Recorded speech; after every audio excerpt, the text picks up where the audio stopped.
नमस्ते बच्चों। अभी तक हमने भारत के पहाड़ों, नदियों, मैदानों के बारे में जाना। अब हम भारत के पठारी भागों के बारे में जानेंगे।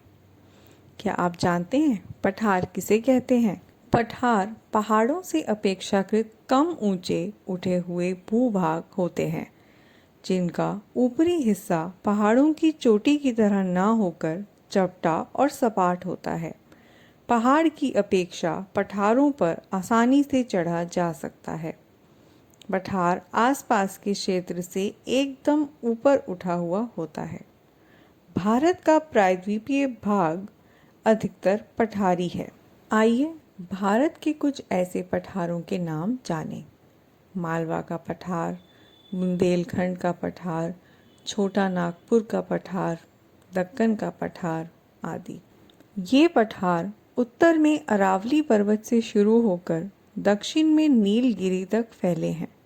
इन पठारों के बीच कई छोटी बड़ी नदियां बहती हैं, जैसे नर्मदा, ताप्ती, महानदी, गोदावरी, कृष्णा, कावेरी आदि। इन पठारों की ज़मीन मैदानी भागों से कम उपजाऊ होती है, किंतु यहाँ कृषि होती है और इन्हीं पठारों पर कई गांव और नगर बसे हुए हैं। मध्य प्रदेश की राजधानी भोपाल मालवा के पठार पर बसा हुआ शहर है।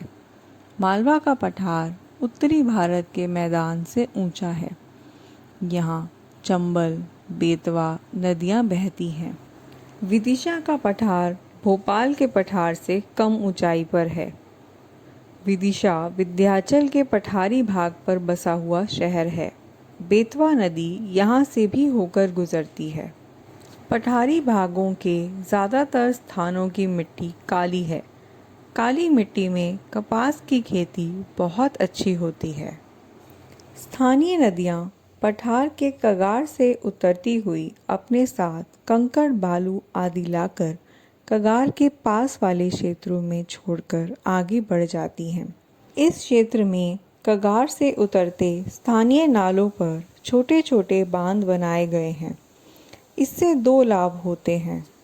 लोगों को सिंचाई के लिए पानी मिल जाता है और नदी के साथ आए कंकड़, पत्थर, बालूकण खेत तक नहीं पहुंच पाते।